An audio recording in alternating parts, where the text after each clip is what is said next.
YouTube channel से जुड़ रहे सभी विद्यार्थियों का आज की ऑनलाइन कक्षा में हार्दिक स्वागत अभिनंदन। मैं डॉक्टर चंद्रलोचन त्रिपाठी, प्राचार्य राजकीय कन्या महाविद्यालय बहरोड। आज हम तुलसी के कवित्व की व्याख्या करने का प्रयास करूंगा। जैसा कि आप सबको मालूम है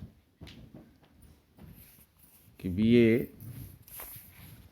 प्रथम वर्ष सामान्य हिंदी के पाठ्यक्रम में सम्मिलित गोस्वामी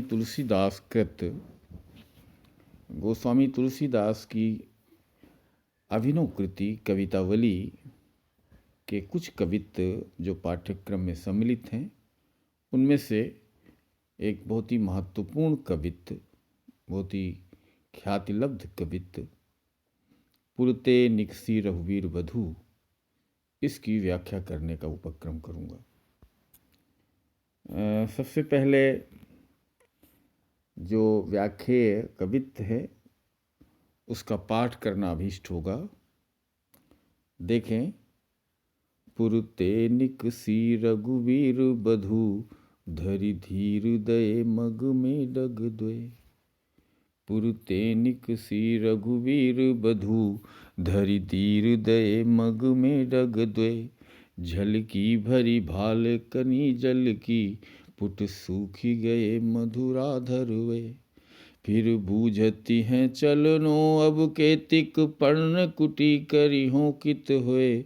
फिर बूझती हैं चलनो अब केतिक, पर्ण कुटी करी हों कित हुए। तिय की लख आतुरता पिय की, तिय की लख आतुरता पिय की, अखियाँ अति चारु चली जल छुए। प्रस्तुत कवित्व के पाठ के उपरांत व्याख्या की पद्धति के अनुसार अब हम एकाग्र होंगे। सबसे पहले उसके संदर्भ पर, इसका संदर्भ कुछ यूं लिखा जा सकता है। देखें, भक्ति आंदोलन की महान उपलब्धि, लोक मंगल के विधायक, दीन बंधु गरीब निवाज, राम राज्य के संस्थापक, राम की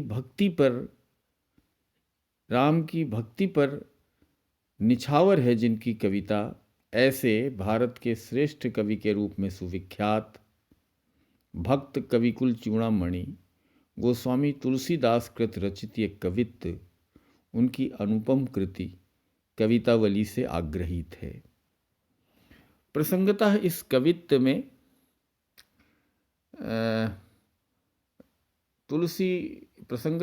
कवित्व में कवितावली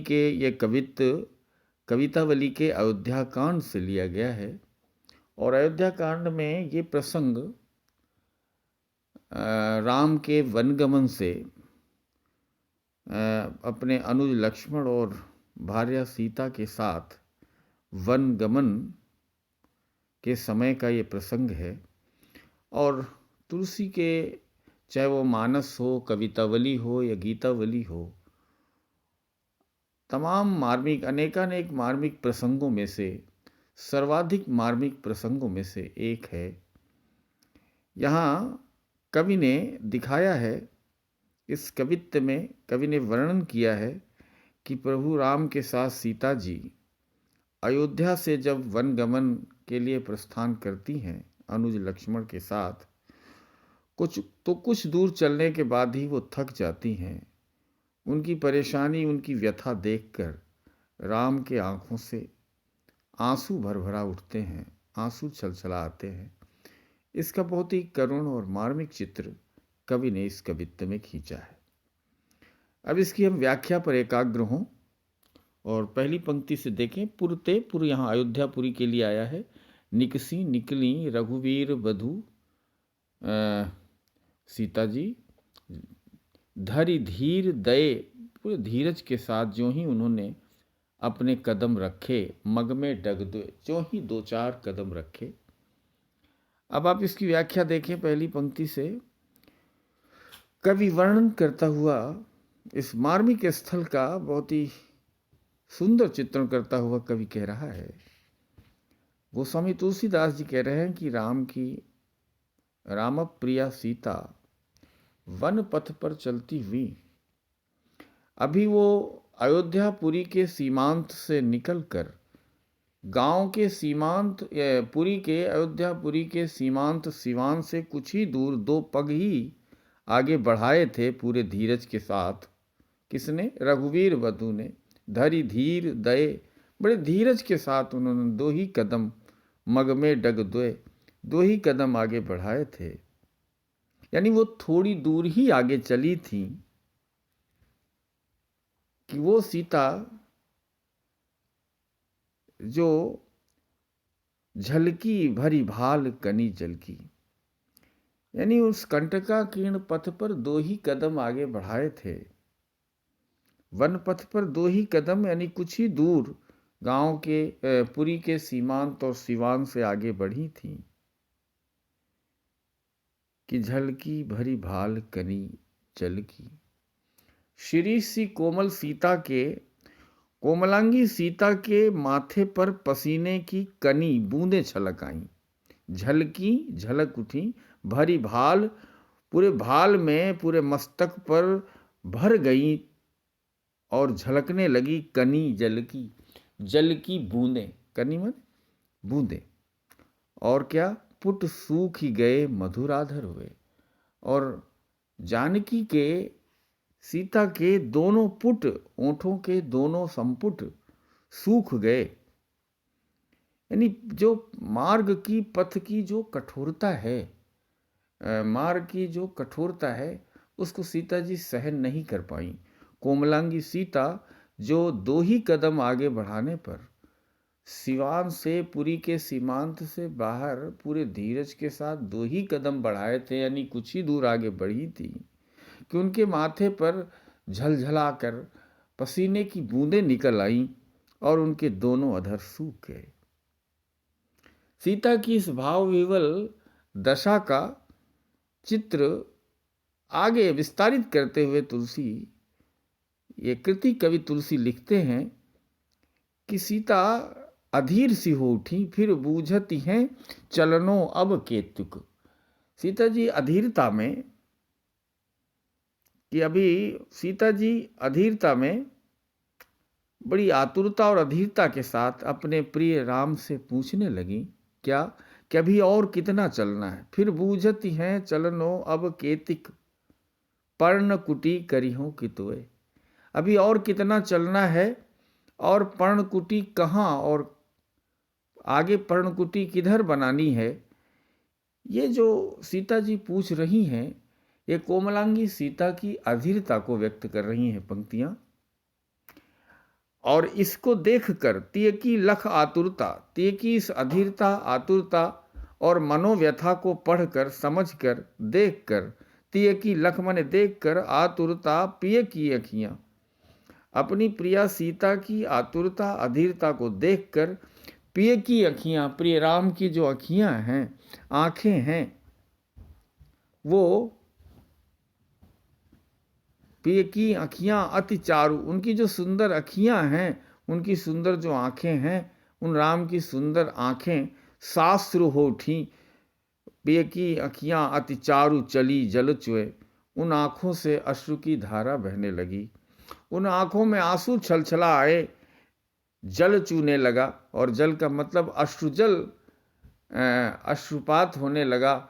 यानी प्रिय की अपनी पत्नी भार्या सीता की भाव विह्वल दशा, अधीरता, आतुरता को देखकर, समझकर, प्रिय जो करुणा निधान, जो कोमल चित्त श्री राम हैं, उनके प्रिय हैं, उनकी सुंदर आंखों से उनकी अश्रु बहने लगे।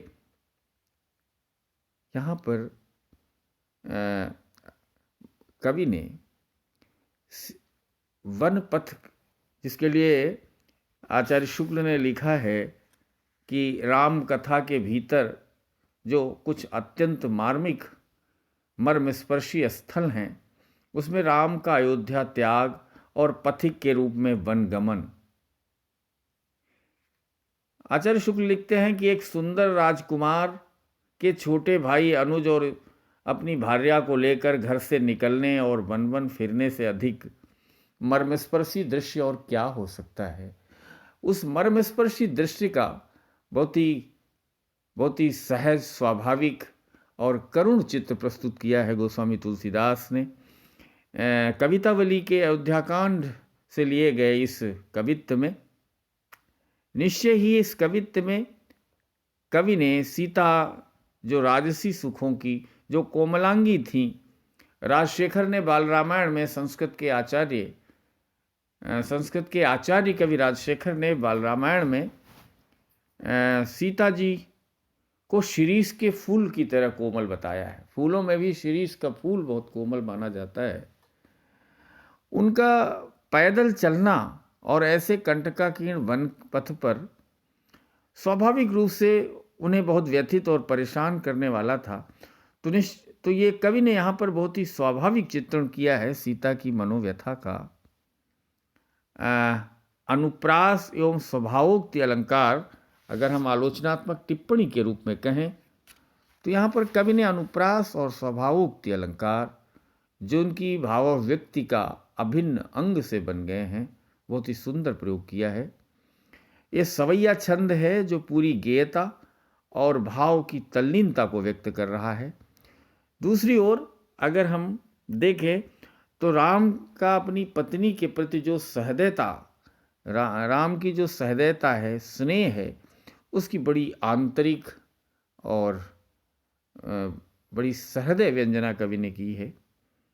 हम कह सकते हैं कि इस पूरे कवितावली के इस प्रसंग में कवि ने ऐसी गेयता और ऐसी तल्लीनता के साथ जो चित्र खींचा है, वो अपनी स्वाभाविकता और सहजता को अगर दृष्टि में रखें तो अनुपम बन पड़ा है। कहना न होगा कि राजशेखर ने बाल रामायण में अगर हम तुलनात्मक रूप से देखें तो आचार्य कवि राजशेखर ने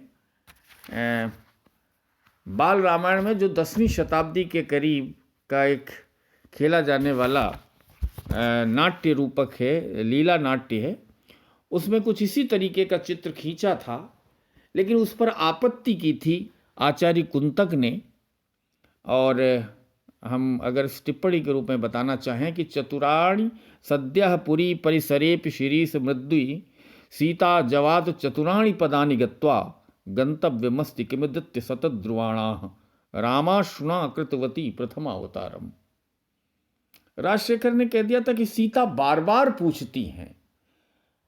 नाना पुराण निगमों से ग्रहण करने वाले तुलसी किस तरह से किसी रचना को पुनर्विन्यस्त करते हैं, अपनी परंपरा से ग्रहण करके भी उसे कैसे नया बना देते हैं और कैसे मौलिक बना देते हैं। इसका एक अनुपम उदाहरण है कि जो उनसे त्रुटि हुई थी असावधानीवश, कि वो बार बार पूछने से सीता की उद्विग्नता, सीता की अस्थिर प्रकृति का बोध कराता था। यहाँ सीता केवल पूछ रही हैं। राजशेखर गलती से लिख जाते हैं कि सीता बार बार राम से पूछती हैं। उस गलती को, उस त्रुटि को, उस असावधानी को इस महाकवि तुलसी ने, इस लोक भाषा के कवि तुलसी ने जैसे उसका परिशोधन कर दिया, और वहाँ वो ऐसा कुछ नहीं लिखते, बल्कि यह कहते हैं कि फिर बूझती हैं चलनो अब केतु। बहुत ही स्वाभाविक रूप में वो पूछती हैं, जैसे कोमलांगी थोड़ी देर चलने पर भी थक जाती है तो विकल होकर के पूछती है कि भाई अब कहाँ पर पर्णकुटी बनानी है, वैसे ही अपने प्रिय से वो यहाँ प्रश्न कर रही हैं। और ये प्रश्न बड़ा ही स्वाभाविक और सहज है।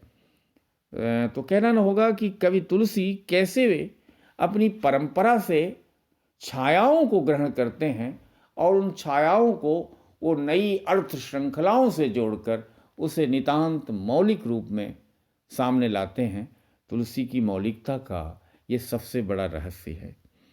कहना न होगा कि तुलसी का ये कवित्व कवितावली के सर्वाधिक प्रख्यात कवित्वों में से एक है, जो अपनी मार्मिकता और अपनी सहजता के कारण अनुपमेय बन पड़ा है। अंततः ये कविता एक ओर जहाँ सीता के सहज कोमलांगी स्वभाव को और उनकी विकलता को दर्शाता है, वहीं उनके प्रिय राम की सहृदयता, उनके स्नेह की मार्मिक व्यंजना भी प्रस्तुत करता है। मैं समझता हूँ इस तरह कवितावली के इस अयोध्या कांड के कुछ और प्रसंगों की व्याख्या यूं ही जारी रहेगी। आज आप सब ने इस प्रसंग को पूरे धीरज और ध्यान के साथ सुना। इस सब के लिए बहुत बहुत धन्यवाद।